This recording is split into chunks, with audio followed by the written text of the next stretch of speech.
Welcome to Grooves and Motivation. If you're just joining in, be sure to drop your name and where you're watching from in the comment section. I give a few of you time to jump on while we play a little bit. So let's get into it. Good morning.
Good morning, everybody.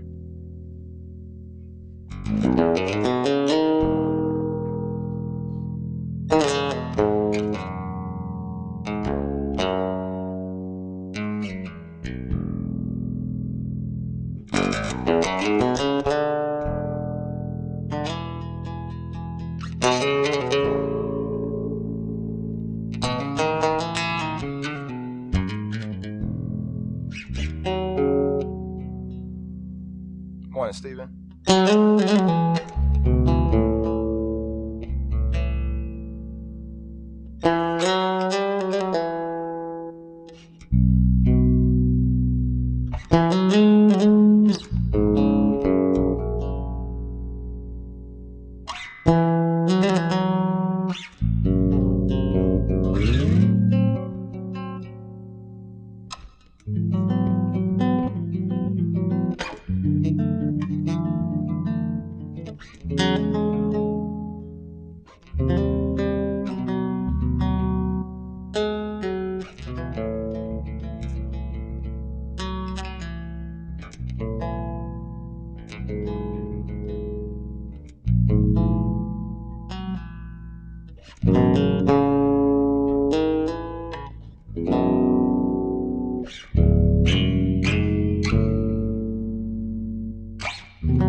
Morning, everybody.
Good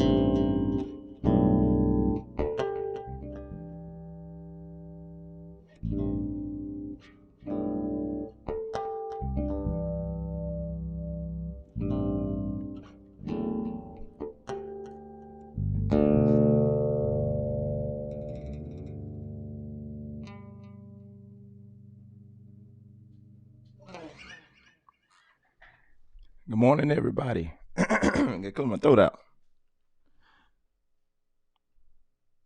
I'm gonna start from the bottom and work my way up. Bernard, good morning to you. Damien, good morning, man. Yes, sir. Izzy, good morning. Sagiri, is that correct? Good morning to you. I'll get back to your question. He said Stanley Clark vibes. Donnie, good morning to you. Laverne, good morning. Tiffany, good morning to you. Anthony, good. Robertson, good morning. Stephen, good morning. Steve, you got. I see you. He's just spitting some rap, some gospel, and some rap over there. Yes, sir. Uh, so yeah, it's a good evening for you, Damien. My bad. Correction. Melvin, good morning to you. Uh, Dino, good morning to you. Alexander, and anybody else I might have missed. Good morning to everybody, man. Thank you so much for joining in. If you know, good morning, Mama. Who is that? De Niro. I don't know if I'm saying that right. Good morning to you. So some more comments popped up by the time I started reading through everything. Anthony says, "Sounding good, brother. I could watch this all day." Come on with, with that amazing grace, man. Listen, I was just enjoying myself this morning. I pray and hope that y'all enjoyed it as well. Yeah. So Kyle, good morning to you, man. All right. So let's go back up. Let me go back up to a few of these comments here. Creative sound, like the sunrise. Well, thank you. I appreciate that, Tiffany. Yeah. So let me go back and read some of these comments here. I'm sorry, y'all. I'm trying to work my way through them. All right. Let me move this out of the camera so you can see. Um, Somebody says play your favorite 251 lick. I don't know if I have one in my head. Not right now. Not at the moment. So Mobile, Alabama. Yo, yeah. I forgot. Y'all be sure to let me know in the comments where you're watching from. I always like to know where everybody's watching. I see Australia, Mobile, Alabama is in the building. We have Alabama, Sri Lanka. I never say that right, but yeah. Um, let's see here.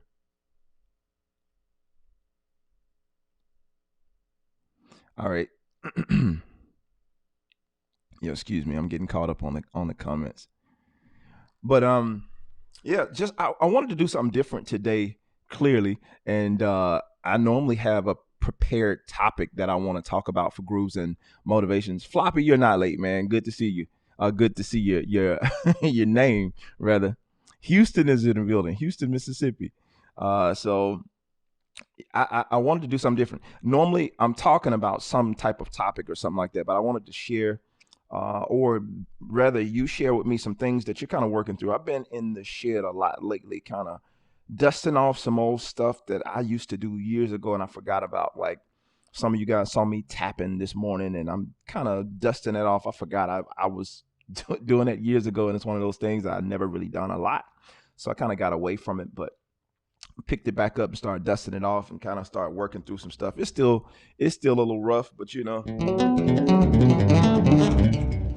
but one of those things I used to practice and just kind of dusting off some old things that I used to do way back in the day. So, what are some things you're currently working through? What are some trouble spots you're trying to kind of push through right now? Where's your mindset as you're working through these things? I'd love to hear from you in the comments. So, drop that in the chat below. Let me know some of the things you're currently working through. Now, there's no guarantee I'm going to get to everything in terms of talking about it in detail, but I want to do more of a Q&A type situation. If it's something that I know really well and I can answer, I love to answer that this morning with as much time as we have available to get through everybody. So drop in the comments some of the things you're working through. It can be mental, it can be on this base.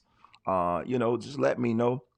And I want to hear what you're thinking today as opposed to me giving you a topic of something that I wanted to share. I'm interested to hear What's going on in your world today?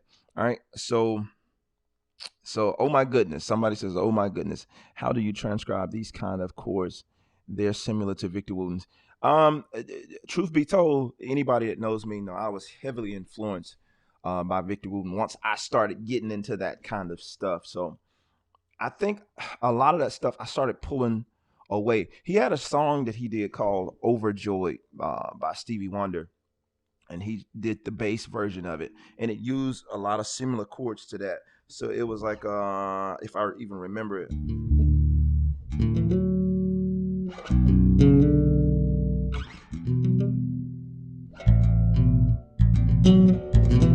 I forgot it.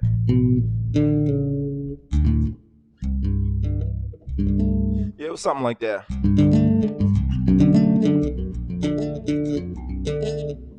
I forgot it. I played that like 10, 15 years ago. But I sit and learned that song and transcribed it, pulled it apart, and learned those chords. And so I took that same idea, that same approach, and started kind of creating my own stuff over the years. But eventually I kind of got out of tapping. I didn't do a lot of it as much as I used to do way back in the day when I was like introduced when I was introduced to Victor Wooten, I started trying to learn all of that stuff.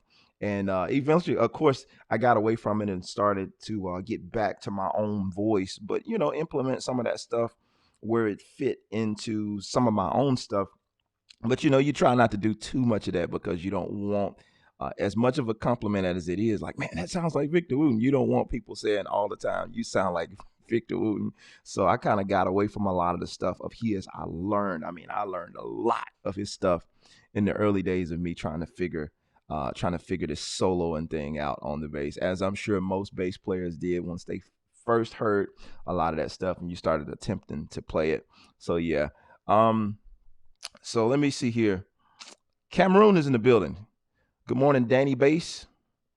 I haven't worked on tapping in years. It's the same thing here. I'm struggling with the ghost notes. So, all right, Godfrey is struggling with ghost notes. I got you. So the ghost note thing. I was talking to a student of mine this weekend. We had a lesson, and one of the things we did talk about is kind of filling up the groove, making the groove feel good, even if there's no one else there. We were playing a particular tune. I can't remember what the song was, but it was something along the lines of.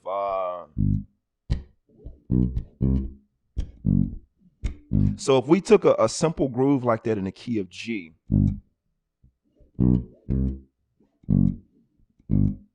like that's pretty straightforward, right? With nothing else there. Sometimes with that though, it's kind of hard to suggest to the drummer what needs to be played there. Say if you have a drummer that's randomly walking in and he's never played this song, whatever this particular song is, he's never played it before. How can you indicate to him as the bass player what the feel should be for the song? Well, first you have to understand the feel yourself. You have to understand, all right, is it swinging? Is it straight? So that kind of thing. I start like in the context of whatever the song I'm playing, I start listening to the other elements. I've talked about this countless times in my monthly membership lessons, as well as some lessons here on YouTube. I've talked about like really, really subdividing and hearing what's happening in there. Is it like a, or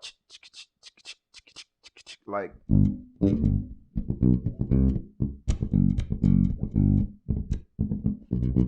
so like if we start sub 1E and a 2E and a 3E and a 4E and like start subdividing with the 16th notes, that's going to give me a good indication of kind of how my ghost notes need to fall. So obviously that's 16 notes, but if we start just with 8 notes,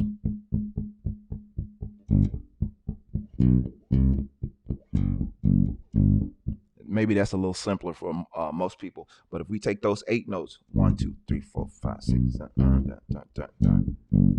so now I start dividing everything, but I'm playing those 8 notes consistently, but I'm playing my bass line and adding those 8 notes in at the same time. And right there, I'm adding ghost notes. It's not really complicated, but it's dividing that groove up enough till we know, okay, what's the subdivision there?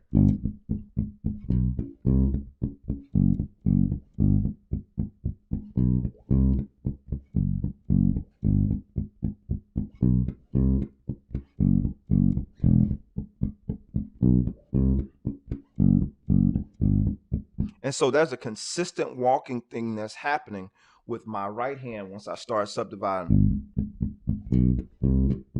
Now, if I start further subdividing with like 16th notes, I can add and take away notes as I will. So if I go, that's a lot, right? So now what I would do is I would just kind of take away notes as needed. So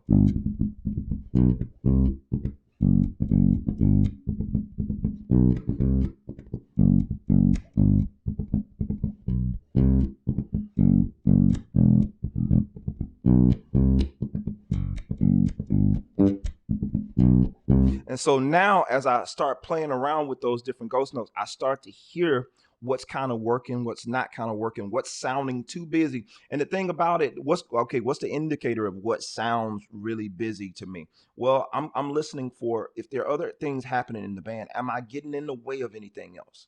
With me trying to, subdivide this groove, is it kind of stepping on anybody else's toes? And there's a subtle way that we can do it by simply lightening up on our touch. Now that we got it under our hands, what we're doing with the 16th or the 8th notes. Let me turn it down a little bit.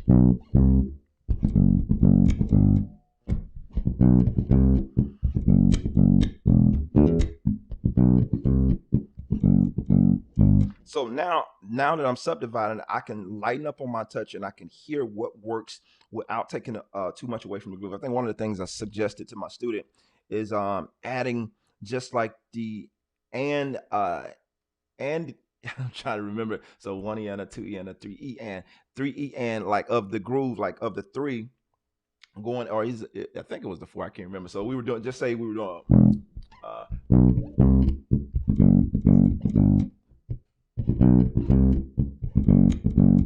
So now you hear the ending of the phrase instead of all of the 16 notes. You're hearing the very ending of the phrase, and now I'm just catching the tail end going into the groove.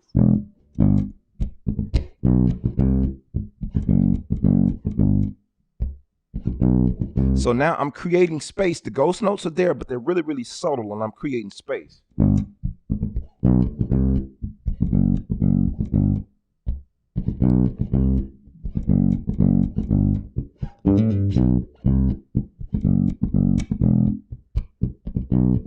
So now you see the process of what I've done. I started adding the 8th notes first, and then I started adding the 16th notes. And after getting all of it in place and subdividing the groove, I started taking away stuff and just using only what I need. And notice with my right hand, sometimes I'm tapping the strings just to kind of keep the tempo. So with the 8th notes, instead of playing,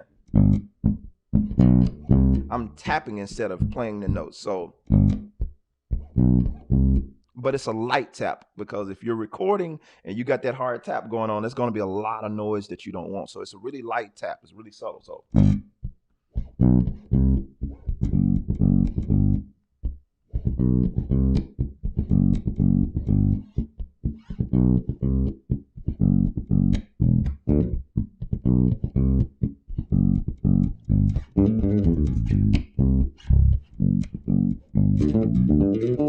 So now I'm just kind of adding some little color in there every now and again, but you can hear with that kind of thing, now you're subdividing. The biggest thing you're doing, you're simply keeping rhythm with your right hand. Your right hand almost becomes the drum. It's playing the groove or the bass line, and then it's keeping the timing and subdividing in between. So you, especially on like a up tempo tune, you kind of got a good bit of movement. Now, the better you get at doing that, the more you can start to take stuff away, and you don't have to play all of that stuff because your sense of timing has gotten better, and you can kind of pick and choose. All right, I want to add.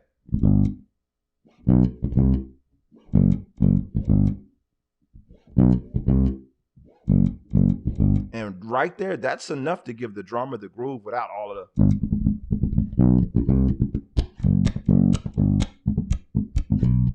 Less noise.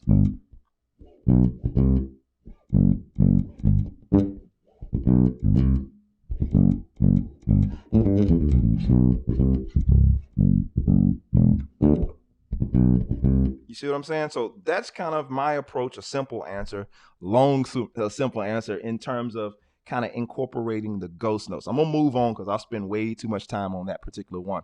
But hopefully that was helpful to anybody that's kind of trying to work through the ghost notes idea. Godfrey. So hopefully that was helpful for you.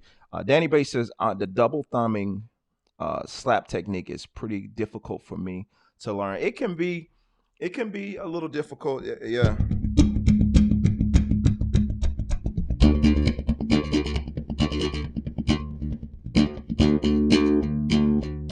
Yeah, because essentially you're going through the string and you're catching it on the way up. And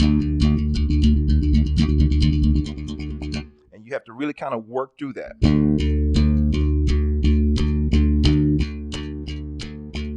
I catch it kind of with my my fingertip or my fingernail on the way up with my thumb. So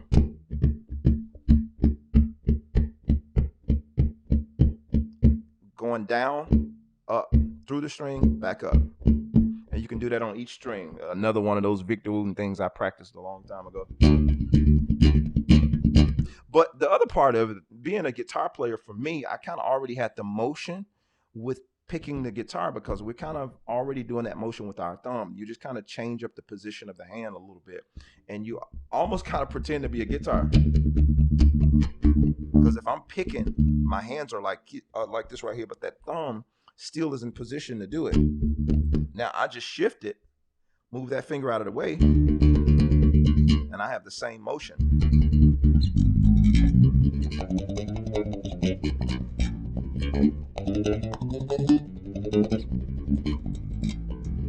Now getting it clean is the hard part. I'm still working on cleaning that up, and I've been doing it for a minute, but I don't do it a lot. But there was a time that I was doing it a great deal, and I would catch myself kind of throwing it in shop music. One of the things I found that would be really helpful for me in terms of learning stuff is throwing myself right there in the middle of the fire.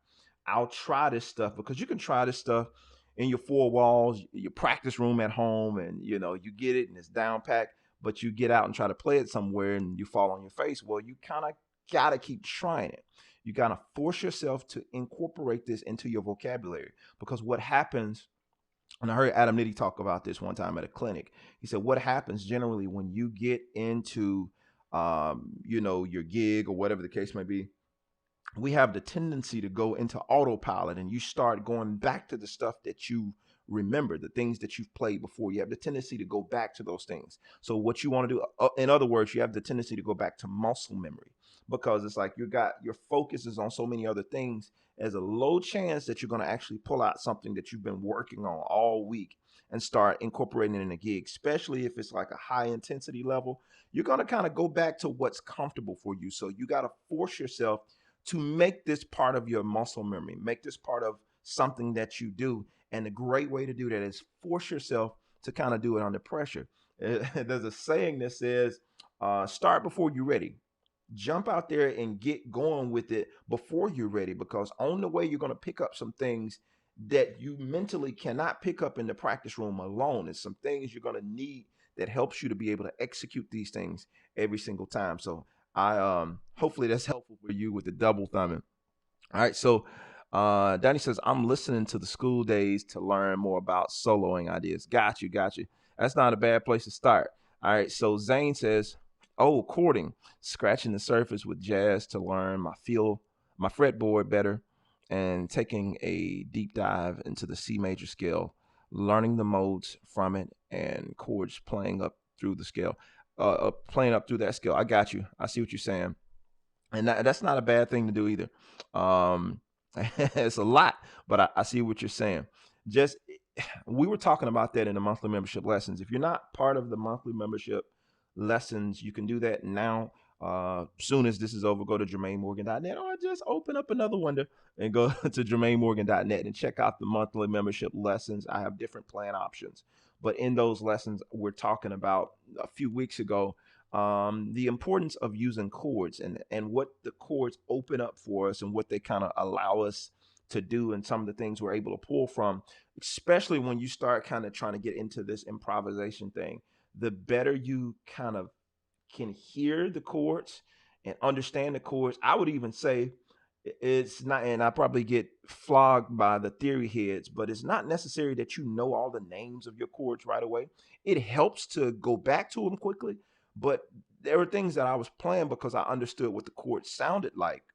And I could hear those melodies and I started pulling out those melodies. So if you don't know all of the names of your chords, don't beat yourself up about that and don't stifle your own growth because you don't necessarily know all the theory and what everything is called. Attempt it. See what you're hearing. Try it. It's like you're trying, like, oh man, that sounds good, but I don't know what that is. All right, well, try it.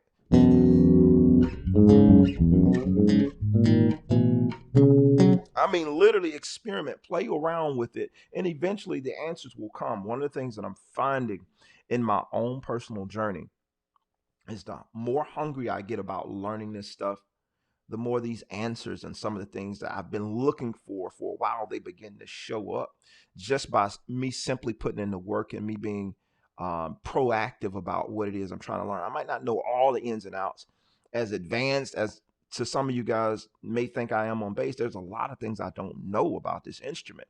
So I'm constantly looking, I'm constantly trying to figure out more, I'm constantly trying to learn more. And the more I seek that information, the more information comes to me.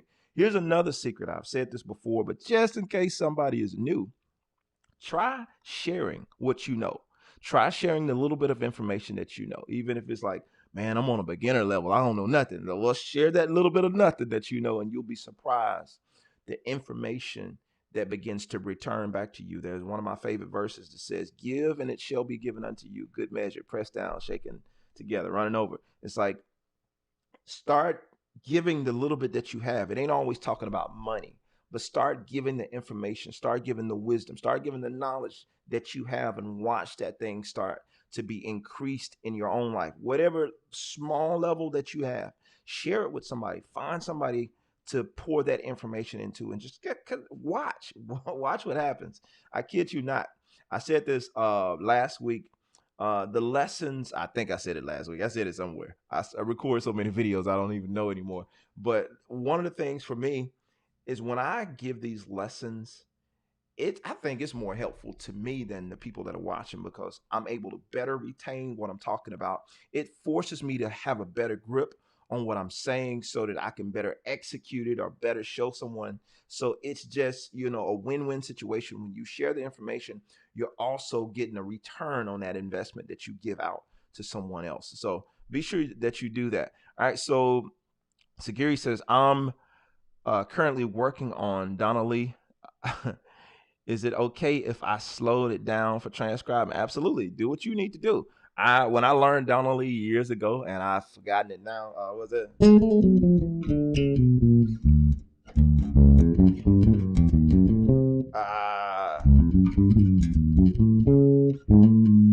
I forgot it. I learned it years ago. But anyway, if you need to do that, do what needs to happen in order for you to retain the information. It's good to practice it up to speed because there's some things you do when you practice things up to speed. You force your body to respond to that information quickly. If you constantly slow, I'm not saying there's anything wrong with it, but you have to be careful that you don't stay at that slow speed too long. You have to force yourself. That's one of the mistakes I made, is staying at that slow speed too long. I have to force myself out of that. There's something that happens when you're able to make yourself work that muscle of hearing it in real time and pull it apart, even without slowing down. Now, you might have to slow it down when you're figuring.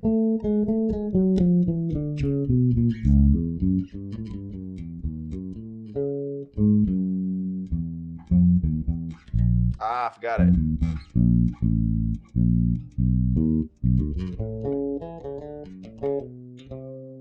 Whatever. You get the point. But when you kind of pulling it apart, listen to it, slow it down as far as you playing it, but try to hear it in real time up to speed.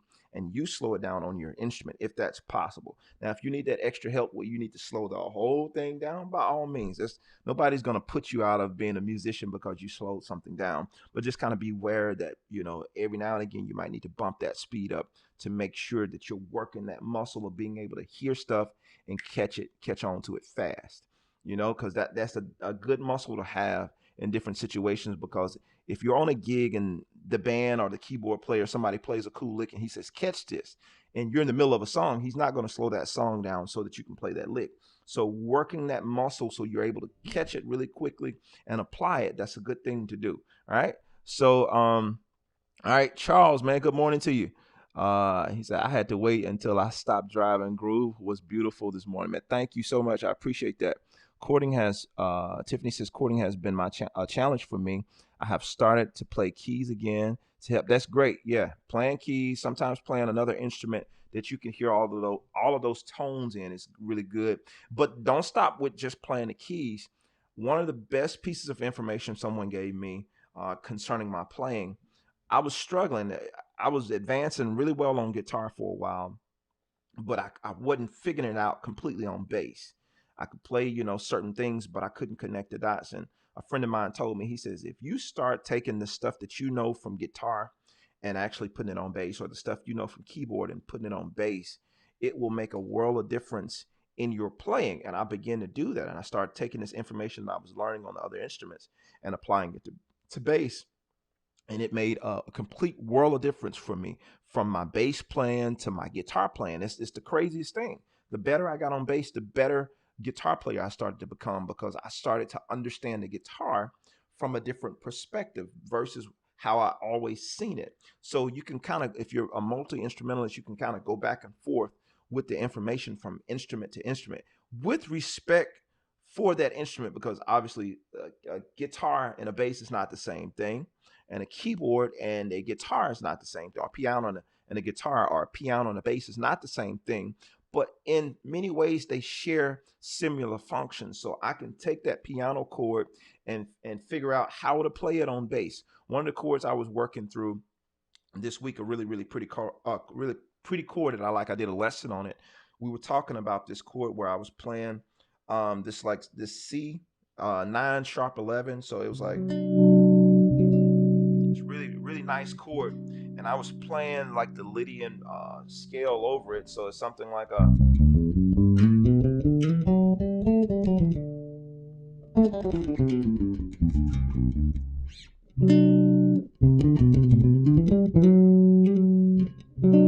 with that sharp 11 in there. So just kind of playing with that. But when we voice it on the guitar, it might sound completely different. When we voice it on the piano, it might sound completely different. But exploring all of these different options and seeing, okay, what inversion sounds better on on bass if we do it here, or if we're doing it here, which one sounds better, which one do we like the most, or doing the same thing with playing, instead of the 9, playing it with the 6, or we can add the 9 in there too. Really pretty chord. You know what I'm saying? So now we have that C, that sharp 11, the 6, and the 9. And just playing around with this stuff.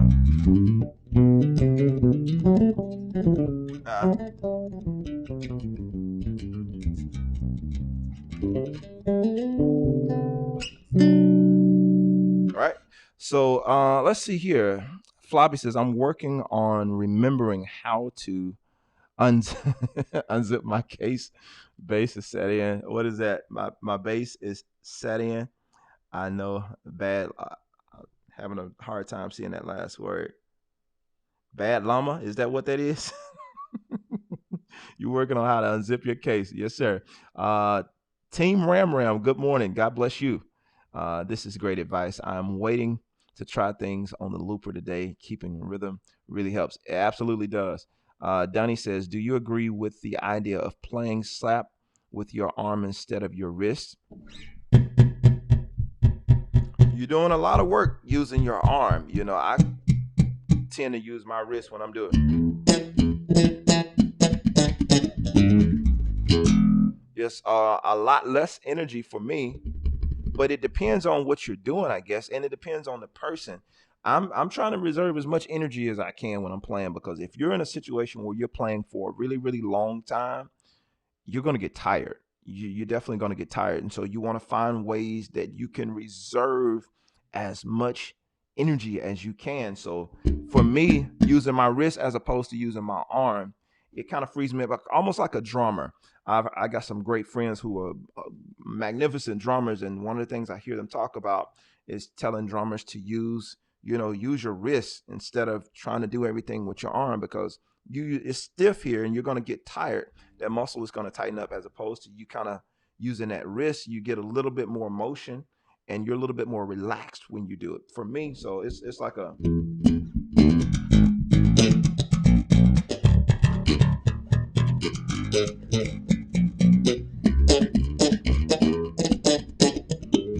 anyway, but you get you get the idea.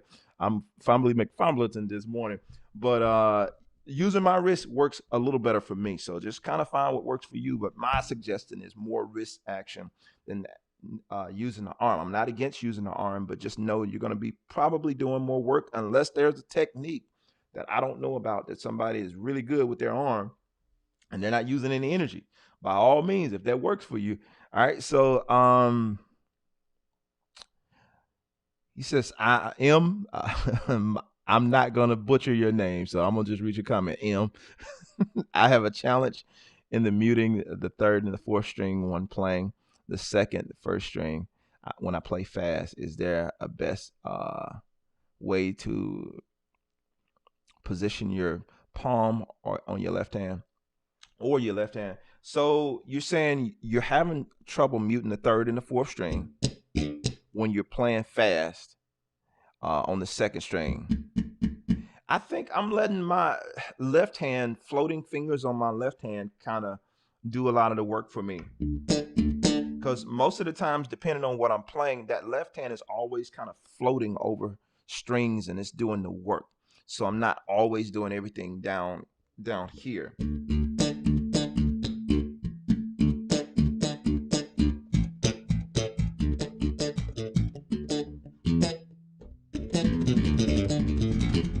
Even when I'm doing something like that, that's really fast, I still have some work that's happening in my left hand that's doing the muting, because I'm not muting over here. And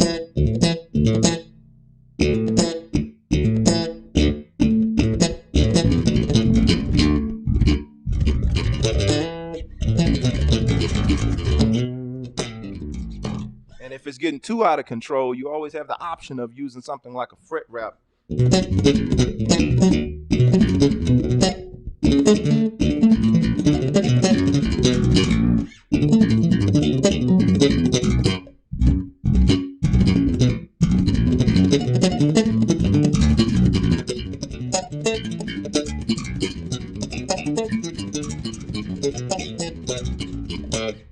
So you always have the option of using something like a fret wrap to kind of cut down on some of that excess noise. But yeah, for me, a lot of times my left hand is kind of floating and doing some of the work. It's one of those things, I've been doing it so long, I don't really think about it. So when somebody asks me a question like that, I have to really assess, what am I doing here to, to make sure the strings are not ringing. And every now and again, you're going to get some ring. But as long as it's not in excess, you should be okay, brother. All right. So besides Victor Wooten, who else's technique do you study? I don't really study. I can't honestly say I've studied a lot of people's technique. Um, Even with looking at some of the things that Victor Wooten did, I took a lot of ideas in the early days, but I didn't take a lot of the things he was doing technique wise, because certain things didn't work for me. I had to figure out my own way of doing certain things. So it was kind of like a trial and error for me as to seeing what worked. Matthew Garrison, I can't say I did a lot of in-depth study, but between him and Gary Willis, I worked on this four finger technique thing for a while because I was very, very interested in that. There was a stint of time that I was really interested into that four finger technique thing.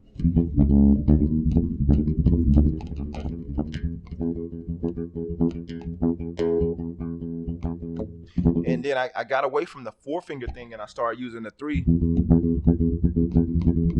And I would only use, truth be told, I would only use that because I didn't never get double negative. I didn't ever get really sweet with that as I wanted to. So I would only use it for different things, like, if we were like droning on a song. That's kind of when I use that four finger thing. You know how you have to, right before a show or right before a song or something, you have a really, really heavy drone. it's a good way to keep the notes steady for me instead of doing. It gives a consistent rumble. So that's another thing that I kind of worked on, and one of those other things that was clean a long time ago, and I kind of got away from it and got back to my own thing that I do. And some of these things is like it's trial and error for me. Some of these things you try, you see what works for you. You try to implement them in where they fit. And if they don't fit, you move on. You move on to something else. So it's a lot of these things over the years that I've attempted and see how I like them, see how they work. If I like them, I use them and implement them more. If not, it's just something I have in my pocket that if that time ever comes, I know how to pull it out. So as many people as you can study, as many ideas, as many techniques, so to speak, you can pull from.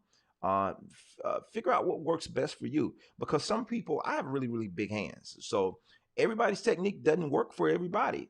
Certain things I can do and I can get away with because my hands are big. But other people have super small hands and they might not be able to pull off certain things that I'm able to do with ease. It all depends on you and your makeup. So you have to kind of, navigate through different techniques, what works for this person, what doesn't work, and kind of find your own way in a sense, because you might come up with something that's really dope that other people want to learn how to do. So don't completely negate what you have or the information that you have, unless it's something that's causing some type of physical harm to you. In terms of if it's something you're bending your wrist too much, or something like you're doing something really, really weird and is setting up some really bad habits for you. You just kind of have to assess that and see where you are and make those decisions based on where you are. All right. So let's see here. That was Team Ramrod. All right. So Kenny says, I'm having a major struggle with applying my modes in the right key signature. That's a loaded one. Um, Applying your modes in the right key. The modes in themselves, I don't want to make it like it's super deep, but it can get. I don't want to downplay it like it can't get deep either, because it can get really, really deep. But that just the essential initial learning of the modes, um, that's one thing, and trying to figure out where they work. It's still a study for me. I understand the modes, but it's still a matter of, I think once you start kind of really getting under your hands what those in your, I'm saying under your hands, but in your ears as well, what those modes sound like, and you hear certain chords and you begin to apply those modes to different chords, you start to kind of open up your mind as to the possibilities of where this stuff can be used. Kind of like I was talking about this chord here, just one example of where we can use that Lydian scale or the Lydian mode.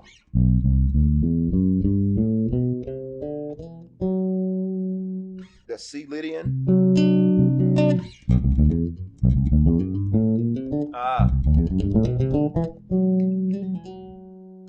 we can use it there.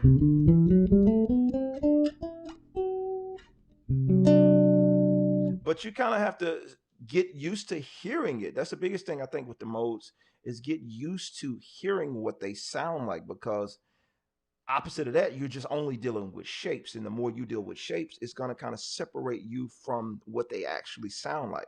It's good to have the shape up under your fingers, multiple shapes up under your fingers. But the bigger thing is to hear what they sound like and kind of get that in your mind. So that way, when I hear a certain chord, I can kind of try it and see, does it work? Unless I'm just going to buy a whole bunch of theory books or watch a whole bunch of videos and everybody telling me, all right, you can use this mode here, here, here, here, here, here, and here. That's great.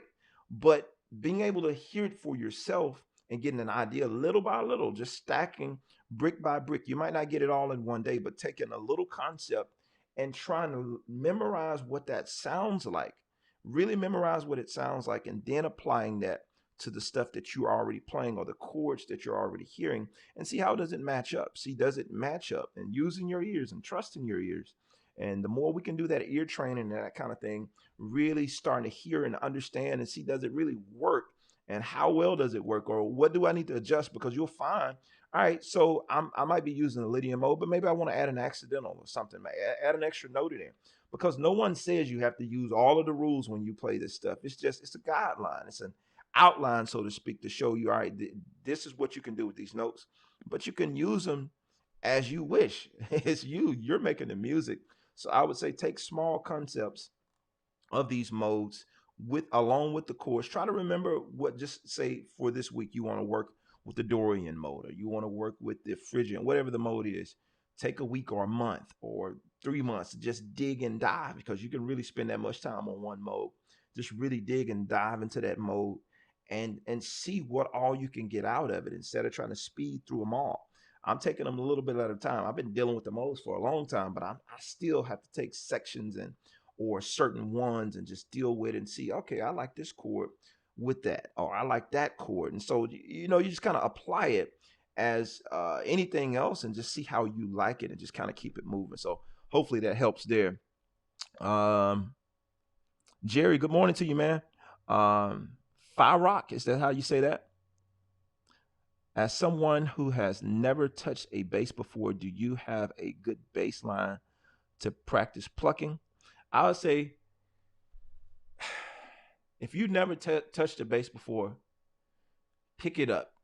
Start playing anything, whatever comes to your mind.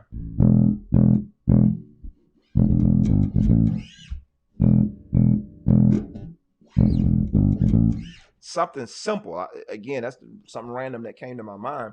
And what you want to do is you want to get used to your hands moving on it, like getting your hands comfortable with moving on the bass.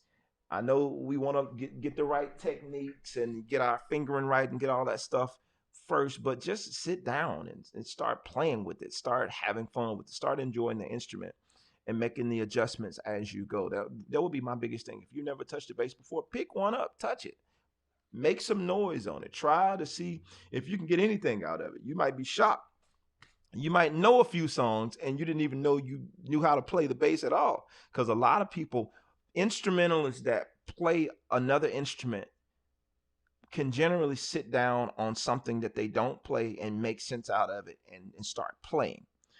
The people that I see do this the quickest is the drummers who start playing bass. Now that's not a rule of thumb, but generally drummers will sit down and have some of the craziest thumps on bass because they're taking the information that they know from drums and they're applying it immediately to bass. So it's a couple of drummer friends of mine. Hey man, let me see your bass real quick. And they sit down. I'm sitting there like, yo, wait, what?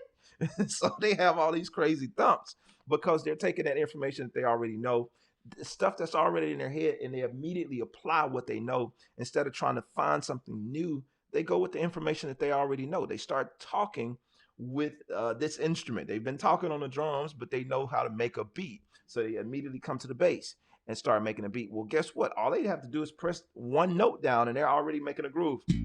So if they learn how to do octaves,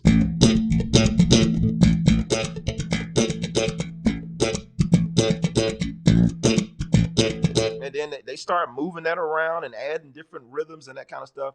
And before you know it, they're playing the bass and they're pretty funky with it already because they just started applying the information that they already knew. So sit down, get one in your hand, and just go for it. That's my biggest advice to you. Just sit down, whatever comes to your mind, attempt it, make the adjustments as you go. So that's my advice to that. All right, so he said you don't mess with the bad llama. Yes, sir. Um, I never touched the bass before. Do you have a good? Okay, I got you.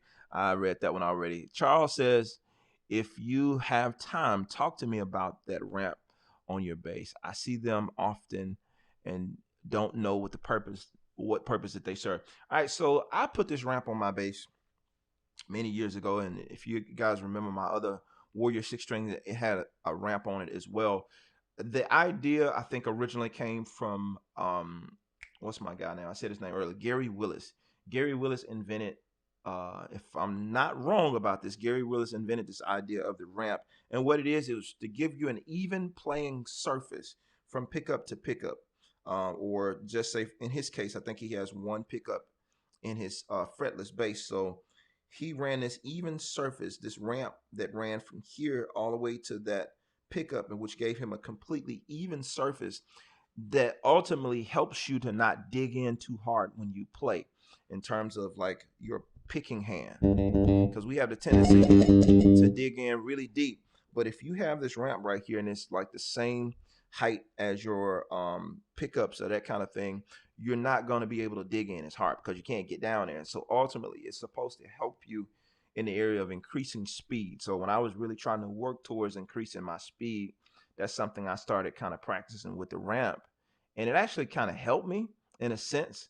I'm not saying that that's a rule of thumb for everybody, but increasing your speed and lightening up on your touch. That, because I was playing way too hard, my fingers were hurting, and I was getting blisters on my fingers way too much because the way I learned from different people, once I started really trying to do a lot of solo stuff, I found myself digging in a lot, playing super, super aggressive, and it was hurting my hands. So this kind of forced me to lighten up my touch and play more conscious in terms of dynamics, being really, really conscious of dynamics.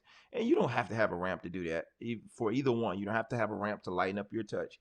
You don't have to have a ramp to be aware of the dynamics you're playing with, because obviously plenty of players play without having a ramp, but it's just a preference of mine. I've grown to like them. I like having that there, that even surface all the way across to play with, and so that's why I have it.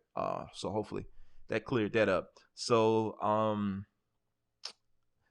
Floppy says, by the great beard of Mary Poppins, that was a good, sir. Have to head back to work. Man, I appreciate that. Thank you as usual, Floppy, for jumping in. Steve says, JM, what kind of bass is that sitting by the TC amp, bro? That's that Glary Instruments fretless bass. That's what's over there. That's a Glary Instruments fretless bass. I did a review on that bass a while back. Very inexpensive bass. If you're looking to get into fretless bass and you don't want to spend a fortune, that might be a little solution for you if you're just trying to dip your feet in the water. So I did a really decent review of that bass a while back, so you can check that out, about the Glary fretless bass. That's GLARRY, Glary Instruments fretless bass. Damien says, are there some days where you just jam out on super tongue twister, jam out on super simple songs? That's a tongue. You trying to trip me up, Damien?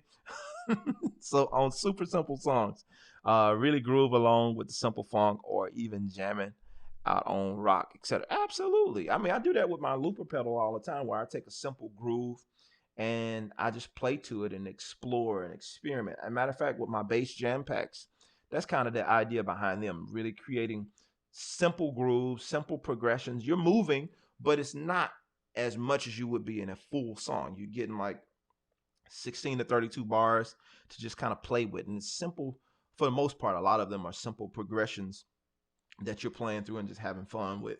I think that's really cool. You explore, you kind of see what works, what ideas work, what ideas don't work with that. So yeah, all the time I jam out with simple ideas.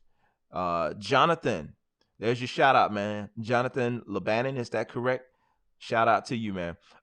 Team Ramrod, the four finger technique you mentioned is similar to Abraham Laborio does. Okay, I got you. Now I don't know who started it. I got it from again, the three finger technique, I think Gary Willis was doing, but Matthew Garrison was doing. I thought he started the four finger technique, but don't quote me on that. I'm not 100% sure. To my knowledge, as far as I knew, I thought he created that, but I know Abe Laborio does some crazy stuff as well. So, it's who gets the credit first for it. With a lot of this stuff, it's like people were doing stuff 40 and 50 years ago, but somebody does it and it becomes popular from that person. And maybe that person never even knew someone else was doing it. So you just never know with this stuff, man. Appreciate that. He said, I really like your song, man. I appreciate that. Thank you so much. God bless you as well. Tiffany says, yes, praying for more of that small hands anointing. Absolutely. Yes, it did. Thank you for that, man. My pleasure, Kenny. I'm glad I answered that question for you. Brazil in the building. Jerome Flood, what's up, dude? He said, "Yo, I need some YouTube advice after this show is done." Cool, man. Shoot me a text. Let's connect.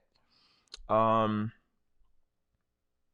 Steven says, "I am working on placements to add more flavor to the music." Okay, cool deal.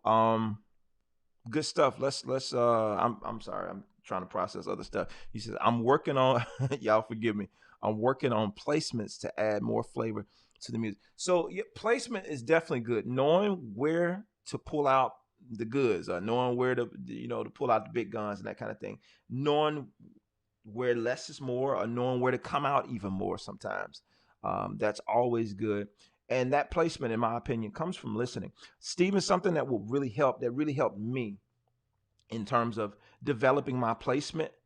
We don't have to reinvent the wheel. Copy and paste, man. And I don't mean become a clone, but a lot of these records that we're learning, if we learn these records verbatim as people played them, like really transcribe these records, we start to kind of learn the different approaches to different styles of music. For whatever style of music that you're playing, if you use that record as a template of, all right, in this style groove, this is what this person, like, let's say gospel, for instance, like Maurice Fitzgerald or Daryl Freeman or somebody, Justin Raines, some of these cats that's playing on these gospel records, and you hear where they take their spots at, where these are pros who have already studied placement and worked out in their mind the best place to take this riff or something like that, or the music producer in the studio has told them, all right, take this riff right here and add this going in. So you're literally learning from the pros where to place this stuff at. So now you don't really have to reinvent the wheel, so to speak. If you do that enough and learn enough records and hear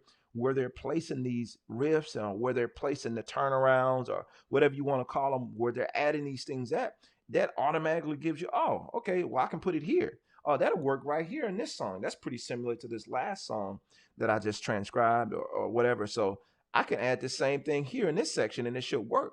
And you'll see it's like literally copy and paste. All you do is just copy your vocabulary, so to speak, on this particular thing. After you learn what somebody else did, you take it and flip it. You take it and make it your own. How would you say this phrase? This is kind of like what actors do. This is the script. This is what the script is. This is what should be happening in this particular scene.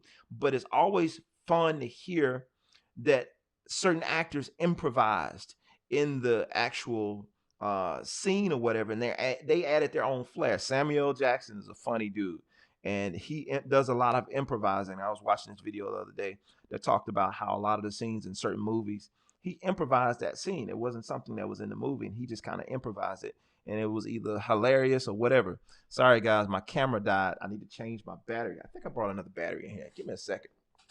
But yeah, Samuel Jackson was one who was definitely notorious for improvising.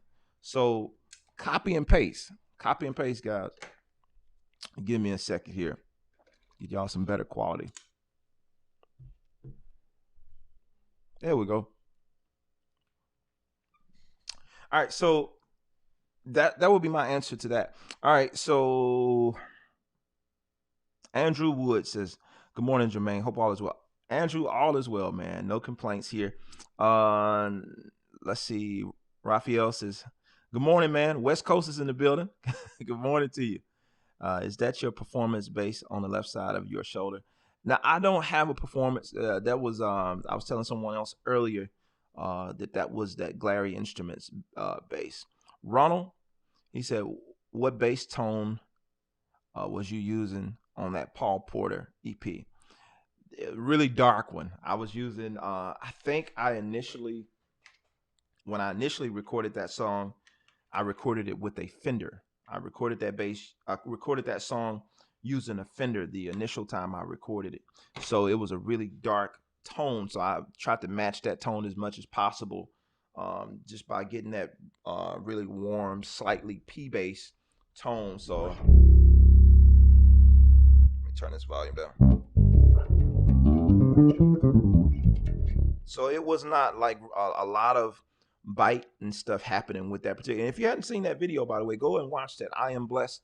I recently released that. It's Paul Porter, I Am Blessed, on my channel. Paul Porter from the Christian Airs. If you guys are quartet heads, or you listen to old contemporary gospel music, not contemporary, but traditional rather, traditional gospel music. Go and check that video out on my page. I released it last week. And so, yeah, with that particular tone, it was like a really darker sounding tone.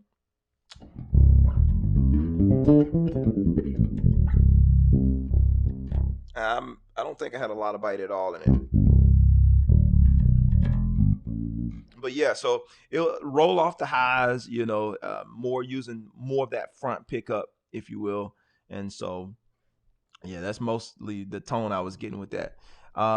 Tender Keel, thank you so much for that. He says, I'm a big fan, sir. Man, thank y'all for joining in today. Hopefully, this live has been helpful for you. I tried to answer as many questions as I could regarding some of the things that you're working through. And my encouragement to you guys, if you're working through stuff, just keep going at it. And remember what I said earlier when I was saying, if you want to internalize this information, the best way to do that is simply by showing somebody what you know.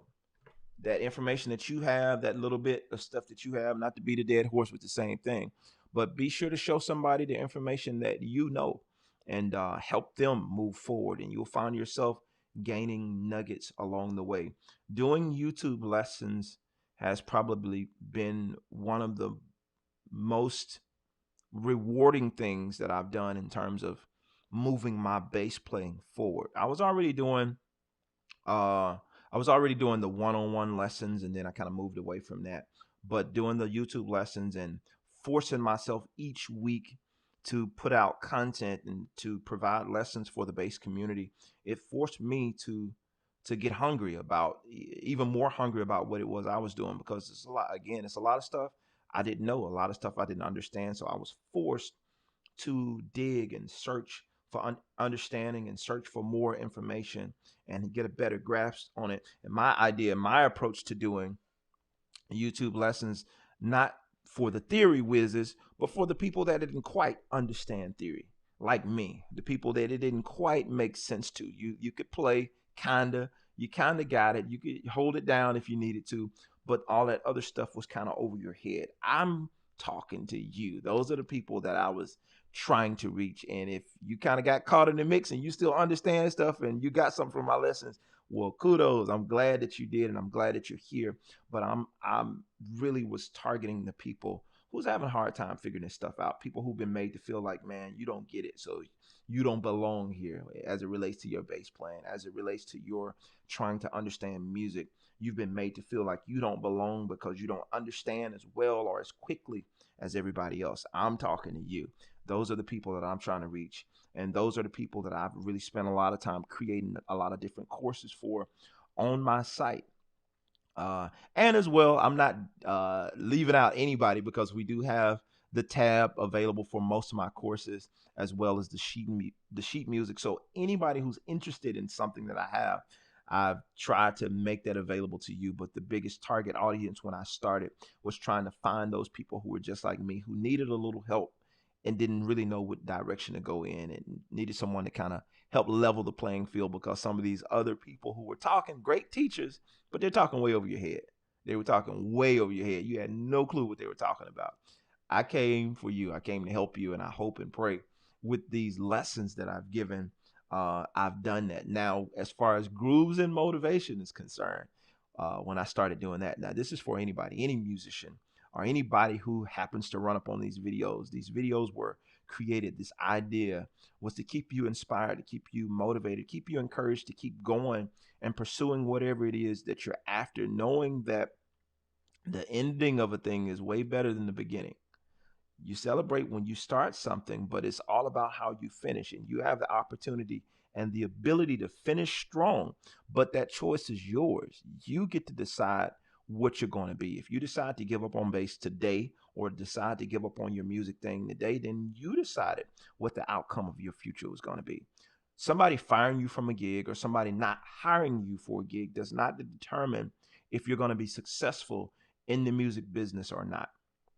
I created, by the grace of God, I created my own path. I created my own way of having some type of success. I'll talk about this in my book, 10 Ways to Success, The Working Musician. I don't just throw this out here just because I want to sell a book. I didn't write this book to sell a lot of books, but there is some information in here for the average Joe who's a musician and who has a lot of skills, but you're waiting on people to call you and you're not getting calls. You're not getting opportunities. You're not getting uh, a shot, so to speak. I wrote this for you.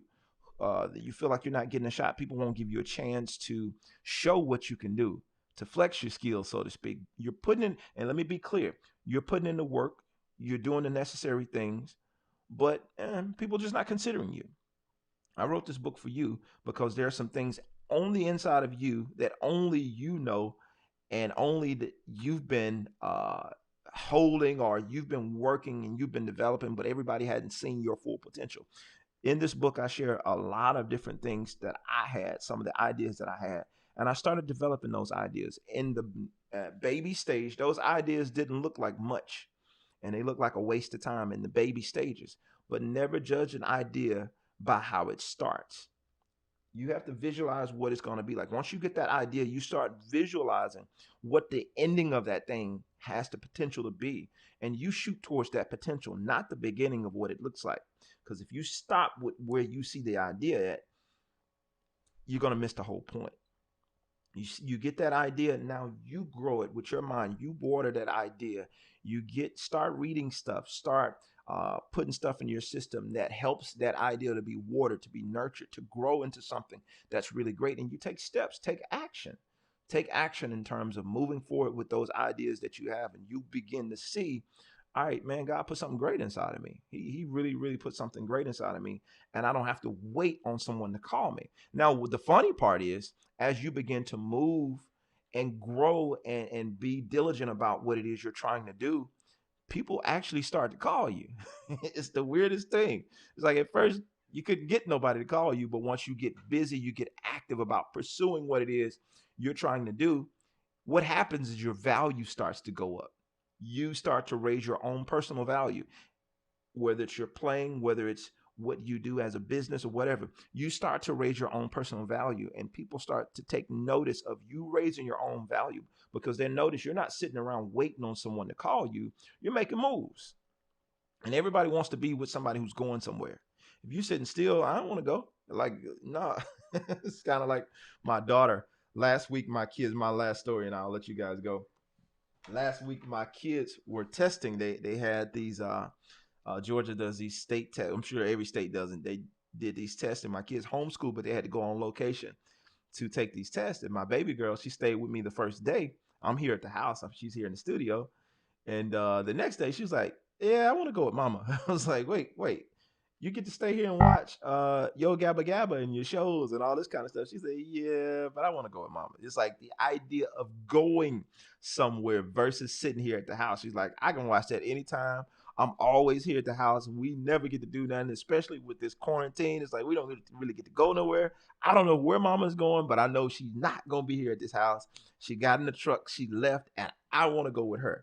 So somebody who's moving has a better chance of getting the attention of somebody who's trying to go somewhere. So keep that keep that in mind as you're moving forward, as you're pursuing your own journey, you're pursuing your own success. Somebody who's moving, you're going to grab the attention of somebody who's trying to go somewhere. All right. So last but not least, we've been doing these string giveaways every single week, and it's very, very simple to be entered to win. All you have to do this week to enter, this is sponsored by SIT Strings. These are the Rock Brights. These are the stainless steel strings. They go from 45 to 125, 5-string set. I'm going to be giving these away. I've already given away like 3 of them. I think I have a couple more to give away. So I'm going to be giving these strings away. And all you have to do in the comment section is type in the shed, SHED, in the shed. That's all you have to do is type in the comment section, in the shed. All right. So Evan, good morning to you, man. Keep it moving. Yes, sir. This is Tiffany says, I saw a famous painting by Rembrandt a few weeks ago, and it made me think. Sometimes your best ideas may be rejected by a group because your creation was meant to only have your name on it. Wow, that's good. That's good. Your creation was only meant to have your name on it. And then another thing, a lot of these artists from back in the day, they were starving.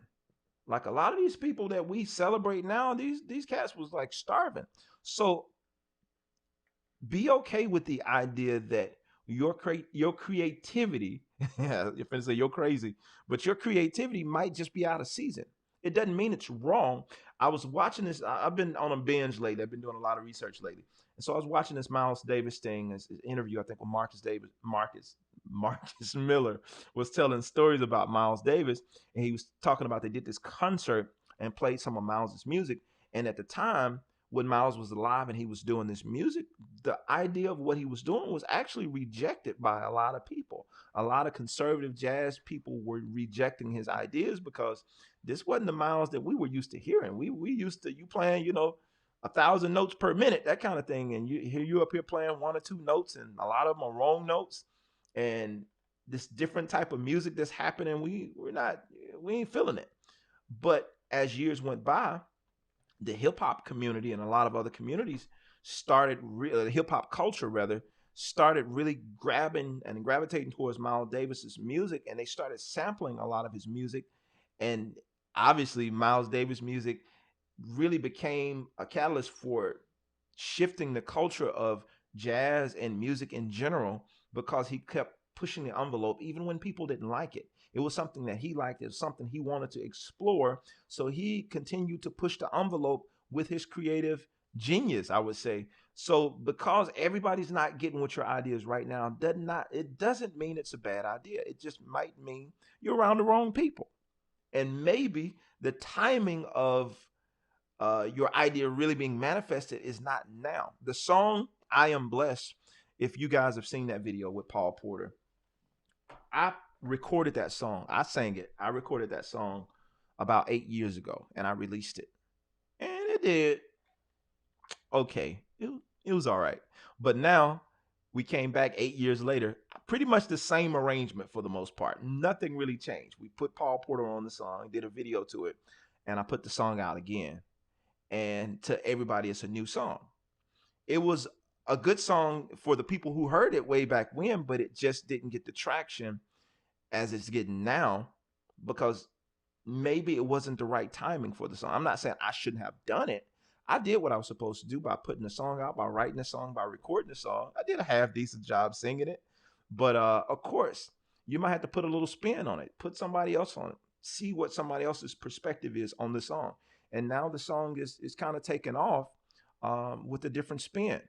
It's the same idea, same concept. We didn't really change much. All we did was added a different vocalist to the song, and now the song is doing different things. So your idea might need to be tweaked a little bit. It doesn't mean you're bad. It doesn't mean the idea is bad. You might just need to tweak it. Might be something you need to work on. So anyway, I'm gonna read a couple more of these comments, and then I'm out, folks. I'm out. I see you dropping in the comments. In the shed, yes. And if you're watching in the replay, put it down. You have 1 week. On next Tuesday during this broadcast, I'm gonna announce the winner as always. And I didn't get to pick out the winner today, but I will announce both winners if I happen to miss. No, actually, did I? I got to go back and look. I got to go back and look because I don't want to double up and I give somebody extra pair of strings. So I'll double up. I didn't have a chance beforehand to find the winner, but I will announce both winners for next week. In the shed, I see you guys in the shed. Miles Davis was out of the box, ever evolving. I completely agreed. Miles Davis was one more weird dude. He's one more weird cat.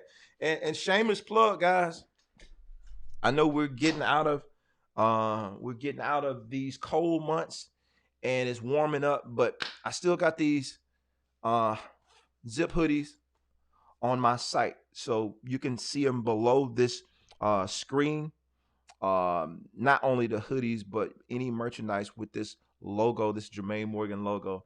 If you like that silhouette and you like that logo, be sure to check out some of my merch as well. If you want to go see my entire store with all of this stuff on it, simply go to my website, go to where it says shop, and all the way down where it says extras.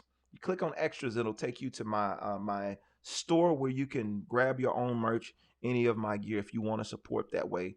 I don't do a Patreon page for this channel. I don't really ask for money for this channel. I try to provide you guys with as much content as I can.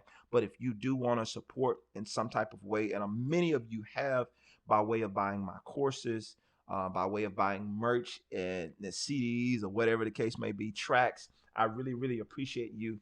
For all of you who consistently support what I do. And some of you I see here this morning, some of you are doing one-on-one lessons with me. Some of you are my monthly members. I really appreciate that. All of that helps me to continue to do what I do and to provide value to you. So if you want to help, if you want to give something, you can go to my website and binge my website and find something on there that you want. If you ain't into the merch, I got a course for you. If you ain't into the course, I got something for you. I got some music for you. So it's something you can get on there. All right. So all right, thank you guys. And we're about to shut this down. So be sure to drop in the comments of the video in the shed. That's all you have to do to be entered to win. Again, thank you so much for being a part of this. I really enjoyed it, and I really enjoyed sharing with you. Now, if this was helpful to you, share it with somebody else. Be sure to like, and I'll see you guys on next week. I'm out of here. Much love. Peace.